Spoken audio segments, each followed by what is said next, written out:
the society should believe women.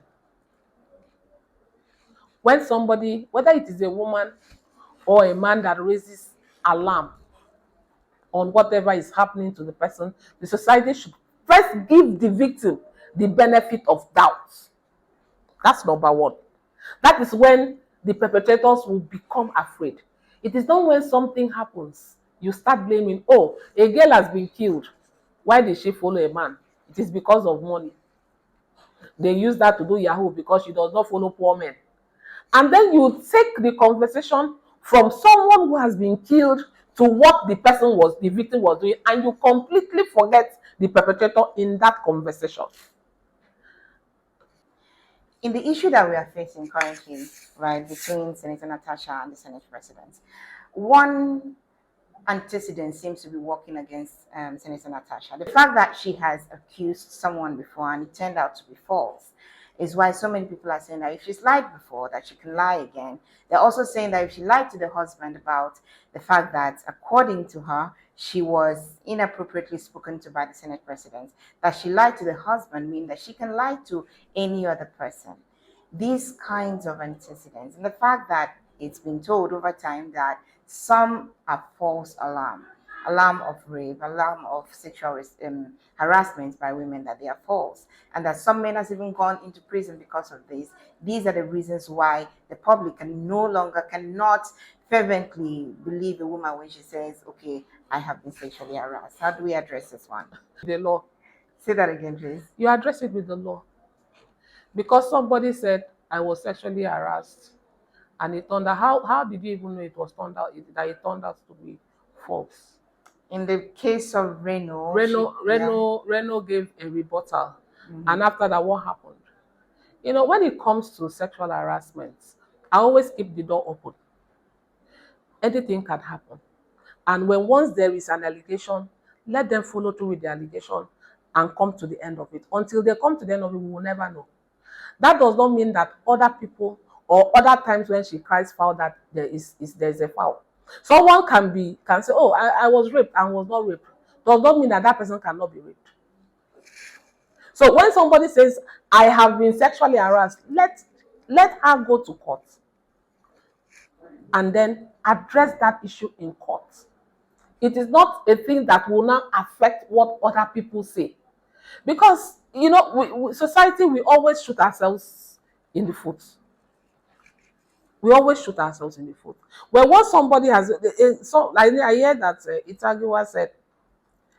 Itagiwa said that once you get to the Senate, you are above sexual harassment. I do not even understand how that even came out, you know, from. I had an 86-year-old woman who was raped by a 36-year-old man. What? Was that not harassment? Was that not rape? A woman from 0 months till she dies can be sexually harassed, can even be raped. Because I've seen instances where it is a woman in her, not one woman, not 2 women, has been sexually abused. At that age, I have also seen babies from 3 months being sexually abused. So when you go to the Senate, what happens there? You are no longer a woman, you become a man, or according to her, you become a person. What does that even mean? You know, so we keep dancing to the tune of society. We keep, you know, expanding the toga that society has placed upon women. If Senator Natasha said she was sexually harassed, the law is there. They are legislators. They are even the ones who made that law. Let them go and test the law in the law court. And then it is what the law says, it is what the court says that I will say.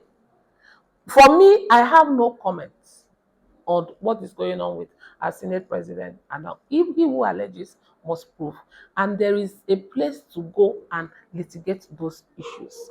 But generally, if somebody comes to me here and says, I have been sexually harassed, I put the law in motion. I do a petition to the police. This person has made this complaint. Please investigate. The work of the police is to do their investigation and send their report to us. When their report comes to us, we also go through another process of looking at the investigations of the police to see if it shows any, liability. If there is any legal issue that has been raised, we can now give an opinion and say this person should be prosecuted. And then we go on to prosecute. And then the court will now decide whether we have brought enough evidence to convict the person. And if we have brought enough evidence to convict the person, the court convicts. There are procedures. It is not a matter of we Nigerians, we love a lot of Facebook and social media. We have social media courts and everybody says all kinds of things, and everyone says when there are procedures, let them follow procedure. It is not a matter of coming to do sensationalism and everything. Let procedure be followed, and at the end of the day, there will be a precedent. So that when the court has pronounced on this matter, tomorrow if something else that they will say, refer to the case of this one and this one. This was the precedent. These were the legal issues that were raised, and this is how the court, dealt with those issues, and it becomes a precedent for other cases that might come up. Let us not, in the process of, killing what is this adage they say, you throw the bad water and the baby and everything away. Let us not do that, because it will take us back to the era where people will be genuinely, harassed, and we say because this person had lied, this person is lying, and because of that, their rights. We are talking about accelerated action, to protect the rights of women. Those who have been, let me use the word, genuinely harassed, will now no longer have it, because they can't even come out again. Because they will think that they will not be believed, because this other person, society had already said she was lying, so any other person must be lying. So that is the danger of these assumptions that we go on and we keep assuming, and that is why I am saying let the law take its course, so that we will have concrete precedents, something we can hang things on when something like that comes up. As involves violence, it is all of us, we all owe a responsibility to each other, whether you are a man or you are a woman. If you are a man, you came from a woman. If you are a woman, a man ensured that you came to be. And so we must each be our brother's keeper. It's very important that we look out for each other and know that violence is an evil against all of us. Not just the male against the female gender or the female against the male gender. No woman wants to stay in an abusive place. Neither is a man. Recently, we've had a lot of reports from men, complaints from men. And the society is degenerating because even the women are also taking up arms. At the end of the day, it's the society that suffers, because recently we had the case where the wife cut off the private parts of the husband, and the husband used something to hit the woman's head, and the two of them were dead. 2 of them died.